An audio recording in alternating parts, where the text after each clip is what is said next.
सबसे पहले मैं आज हमारे द्रास की नौजवानों का शुक्रिया अदा करता हूं कि इन्होंने एक अहम ये जो प्रेस कॉन्फ्रेंस बुलाई है।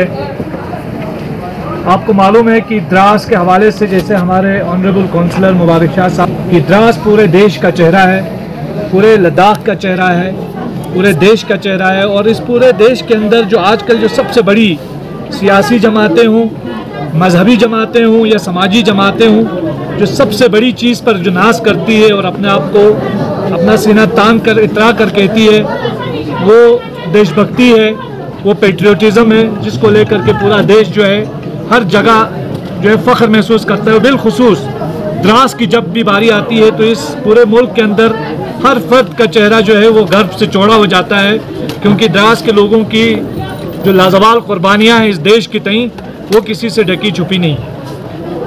बदकिस्मती से और द्रास बिलखुसूस सेलेक्टिवली इसको नज़रअंदाज किया गया इस इलाके को, चाहे आप कल्चरल एतबार से देखें, पॉलिटिकली सतह पर देखें, डेवलपमेंट के एतबार से देखें। आज जब की बारी आती है द्रास में डिस्ट्रिक्ट स्टेटस यहाँ के लोगों की एक देरीना मांग रही है। इससे पहले भी कई इजलास इस इलाके में हुए हैं और यहाँ जो बड़ी बड़ी पॉलिटिकल पार्टीज़ हैं उन्होंने अपने मैनिफेस्टो में भी द्रास को डिस्ट्रिक्ट का दर्जा देने की मांग सरफहरिस्त रखी थी। हालांकि बहुत सारी जमातों ने इस मांग को अपने मैनिफेस्टो में शामिल नहीं किया है, लेकिन कुछ जो आते बिलखुसूस बरसद इक़्तिदार जमात है उन्होंने द्रास को डिस्ट्रिक्ट देने का वादा किया हुआ है। और हम ये तकाजा करेंगे कि 2024 के इंतखाबात से पहले द्रास को डिस्ट्रिक्ट का दर्जा मिलना चाहिए, क्योंकि द्रास को उसका हक बनता है कि डिस्ट्रिक्ट मिले। जब कुछ देने की बारी आती है तो दामन पीछे नहीं हटाना चाहिए, ये मेरी यूटी एडमिनिस्ट्रेशन से भी गुजारिश है, क्योंकि हर इलाके की अपनी आइडेंटिटी होती है।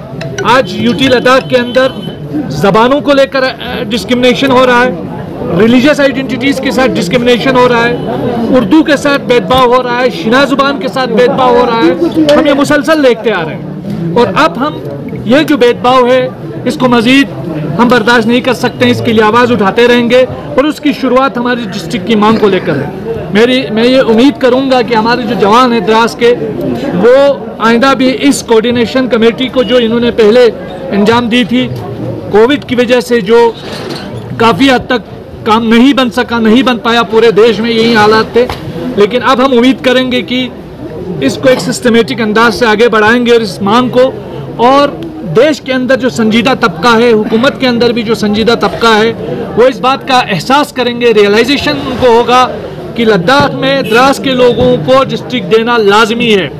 उनकी कुर्बानियों का कम अज़ कम उनको रिगार्ड करते हुए द्रास को डिस्ट्रिक्ट का दर्जा दिया जाना चाहिए। द्रास में प्रॉपर पॉलिटिकल रिप्रेजेंटेशन मिलना चाहिए, द्रास के लोगों को भी लद्दाख में बराबरी का हक मिलना चाहिए, चाहे यहाँ की ज़ुबानें हों, चाहे यहाँ का कल्चर हो, चाहे यहाँ का इन्वायरमेंट हो, चाहे यहाँ का डेवलपमेंट हो, इन सब में बराबर की शराकत दारी का द्रास भी इख्तियार और हक रखता है। तो मैं यूटी एडमिनिस्ट्रेशन से और मरकज़ी सरकार से भी अपील करूँगा इस प्रेस कॉन्फ्रेंस के ज़रिए को इन मांगों को जल्द अज जल्द जो है वो एड्रेस करने की कोशिश करेंगे। बहुत बहुत शुक्रिया। चाहे आप पिछले साल आपने देखा लद्दाख का एक बहुत बड़ा एक्सपो जो है दिल्ली हाट दिल्ली में हुआ, उसमें आपके द्रास और ख़ासकर जो आपका दार्दिक ट्राइब जो है, चाहे वो बिलखुसूस आपका शिना ट्राइब जो है, उसे पूरी तरीके से डिस्क्रिमिनेट किया गया।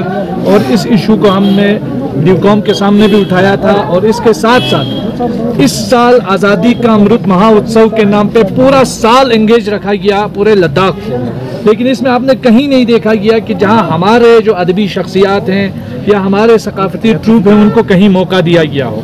तो ये एक खुल्ला डिस्क्रिमिनेशन जो मैं आपको बोल रहा था कि द्रास के साथ डिस्क्रिमिनेशन हो रहा है, तो ये 2019 से ही इस सिलसिले का आगाज़ हो गया है।